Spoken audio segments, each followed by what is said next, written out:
for giving such an inspirational speech and almost making everyone realize that we need to give back to the society, whether it's rural India or the urban India.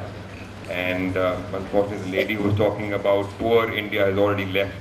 But it's this kind of a topic is where that would have been more relevant. So I just want to, you've been telling everyone to live their life but not live the rat race, do something that they're passionate about. But what made you change from the corporate life to the public life? What was the turning point in your life that you did that? I'd say it was basically the villagers of the village that I'm the Sarpanch of. Of course, my family hails from that village, and I, like some of you, used to spend a lot of time in the village ever since I was a child. So my emotional connect with the village has always been very strong. And of course, the credit essentially goes to Women Reservation because there was a reserved seat for women. However, more than that, it was the fact that the villagers basically had not seen development in the last 20 odd years. And the situation in our area is such that even the groundwater has been declared unsafe even for the purpose of agriculture, which means if it's not safe for consumption by plants, it's definitely not safe for the consumption by human beings. So the issues there are really, really grave, and I was aware of these issues. But of course, it was the villagers who came up to me, and pretty much I call it emotional blackmailing. But at the same time, I always felt that, like I said, how we're constantly cribbing about the system. But I believe if we want to change things, we have to do it ourselves. You can't wait and hope for somebody else to take charge. You need to plunge in yourself. And only if you do that, then I think you have a right to continue to crib. But if you don't make that attempt, I don't think we as citizens of this country have a right to point fingers and say that nothing happens when we ourselves don't make that effort. So I know what I'm doing is at a very small level. I alone cannot make a change.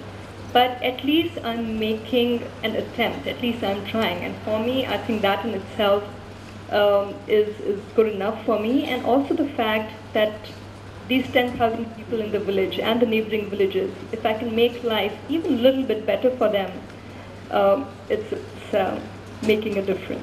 So have you been able to solve the problem of water? Are you fighting the politics of the system? Well, I have not been able to solve the problem yet. Actually, of course, the system, the way I see it, the schemes that I've become aware of so far, unfortunately do not permit usage of machinery in rural areas. And that is where the restriction lies. But I've been told that I can do the project independently. We have a water conservation project to revive a reservoir covering an area of 100 acres. So I basically need to raise those funds, and that's what I had hoped, CSR, and I'd get help. But I've not been lucky yet. But I thought the focus of this present central government was the rural India, and they were pumping a lot of money into villages. Is it just is it actually coming through? There are a lot of schemes. There are a lot of projects. There is a lot that the government is trying to do. But the problem, the way I see it, is it's basically a top-down approach, wherein most policymakers obviously don't live in villages, and it's mostly on hearsay. And this is what I constantly and continuously trying to continue to appeal about, is that it needs to be a bottom-up approach when you understand what the people in the village or at the grassroots level really need. And again, when we speak of sustainability, I often meet people, bureaucrats, etc., and they're like, we did a lot of projects, but it did not last. So my reasoning behind it again is that if I, as someone who's sitting outside of the village, I'm going to bring in a project, not realizing what the priority of the village is, then obviously that sense of ownership and the benefit that the villagers would want will not come through unless and until they themselves demand it. So that needs to change, and that can only happen when people start voicing the issues of the village. And that's where I think each one of us sitting here can make that difference. In fact, just to the reason I initially said that there's so much ambiguity, I know there is media over here, I'm sure, But I actually have met a lot of media persons who don't even know what a Dhani or a Hamlet is. And these are people who are covering rural news. So it just only makes you wonder. It obviously makes you realize the huge gap that exists and the need to fill that gap. You said something about schemes, and Rajiv Gandhi many years said that actually when 1 rupee starts off from the central government, a very small portion, 10 paisa or whatever, 15 paisa, reaches the actual end user. Is that true? Are you facing that problem? And just because you're educated and you know that, do you get resistance in getting money from people? Because you would not advocate that? See, speaking of the money, of course, because from day one I've been speaking about transparency and honesty and all that stuff. So luckily, touch wood, so far nobody's demanded money of me. Probably because they know that it's not going to come through. However, see that the process of a project being sanctioned, a lot of people think that there's a lot of money in the panchayat. But actually, panchayat cannot utilize the funds until from the district headquarters the project is not sanctioned. Even the Narega funds? Even the Narega funds. Just to give you an example, 2010 summers prior to monsoons, it was declared a drought zone. And tankers usually come in the afternoon. They're supposed to have a specific time, but that never is adhered to. So we decided we'd put small tanks so that people who are not in the houses can come back as and when they do during the end of the day and fill the buckets or matkas from that tank. Now the cost of one, what we did was we picked up the cement pipes and vertically installed them and put taps on it. The cost of one was for just about 4,000 to 6,000 rupees, including installation. But even that amount, we were not allowed to spend unless and until the sanction didn't come through. So there's a lot of delay because of that. But like I said, on paper there are a lot of good schemes. And I think that if one is strong enough, then you don't really have to give in. And you can ensure that the money comes in and comes directly to the beneficiaries. But as I also said, there's a lot of awareness that is needed. Narega, for example, before I got elected, people would be like, oh, people are just pocketing the money, and I didn't know the system then. But I realized that the problem was that even the people who were working under Narega were not aware that they had specific timings to work during. And along with that, either you work, like say in winters, you have to work till 5 p.m. Or the other option is you dig a certain amount. But nobody had instilled that information into the people. And therefore they would go do proxy attendance or just go sit there for 2 hours, not do any work. So for somebody who's not getting any income, say, like right now it's supposed to be 119 rupees a day. But even if that person who otherwise has no source of income is getting 20 rupees by doing absolutely nothing, it's good money coming in. And it's money coming in for free. So there's a lot that needs to be done. But if people are able to voice and be more vocal about the issues, I think that's the only way you can get systems straight. So having understood that there is a lot that needs to be done, but these kids are at the threshold of their careers, they obviously want to succeed in life first. They eventually might come back and give back to the society. Is there anything that they can do while they are in college or while they are struggling in life for rural India or for urban India? Is there something that you think they can do? Oh yes, absolutely. As volunteers, they can always participate. And like I said, being in urban areas, being educated, you can pull out the details of the schemes and forward it to the panchayat. It makes life a lot easier because most of them don't know what schemes exist, which department to get in touch with. And as volunteers, there's so much you can do. Even if students interact with students in the village, it'll at least make the people in the village, the students in the village, aware of what's outside, give rise to a certain hope.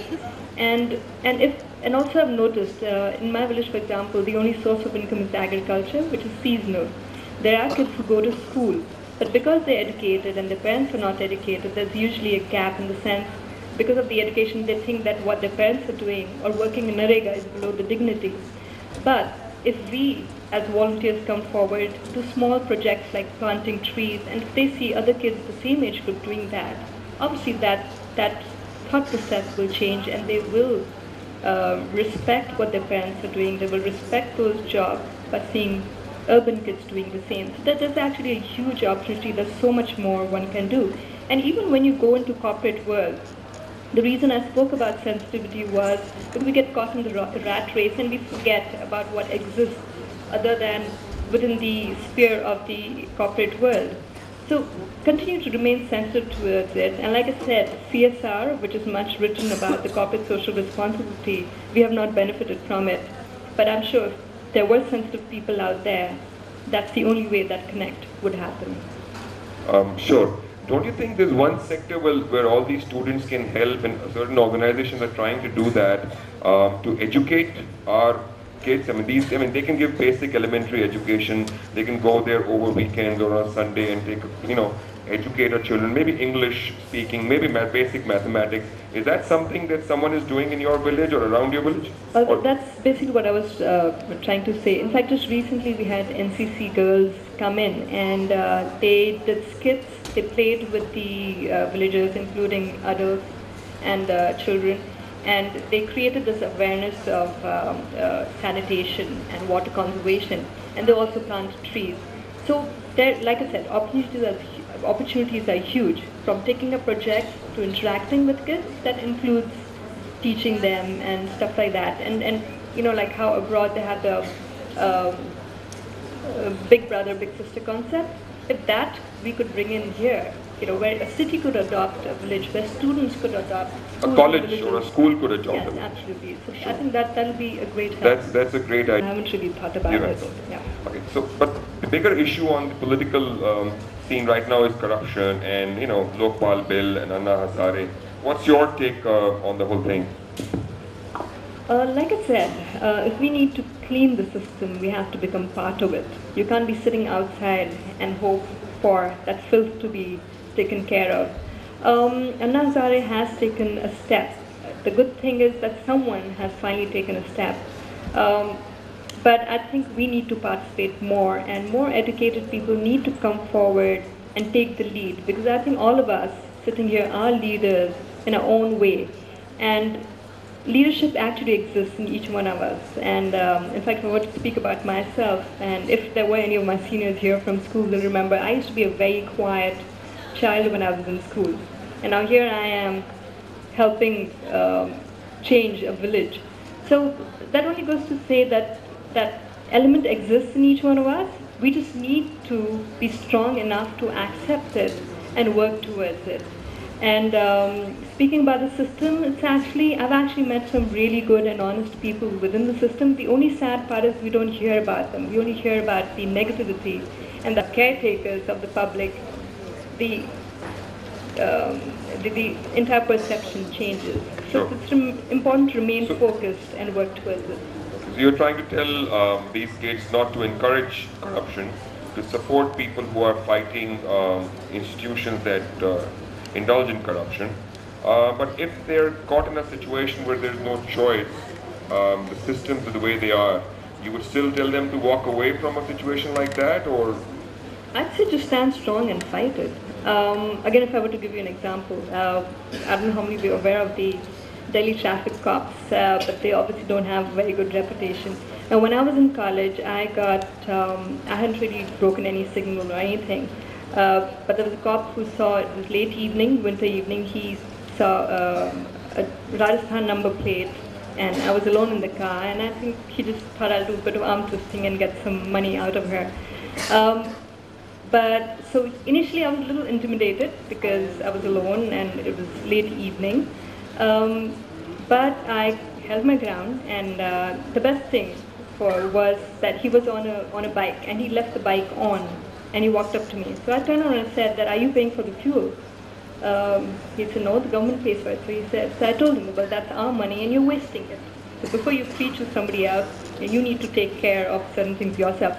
So basically what I'm trying to say is that it was role reversal. I suddenly told him that what he was doing was wrong. So he had no choice but to let go of me. So you just need to be strong and just hold your ground. I think it's... Sure, or pay the fine if you're wrong.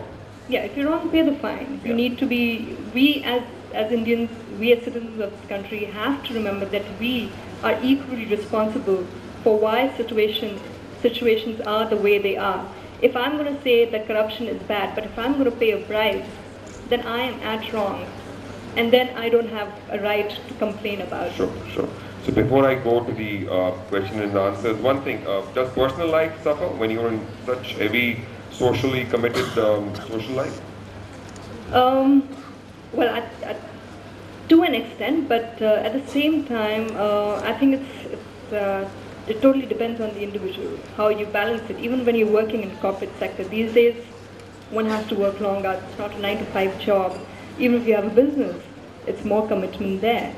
So, but everybody balances the life. But you can go home and justify to your family, oh, I'm making money or I'll get a bonus, but you have no monetary justification. Still, it's worth it?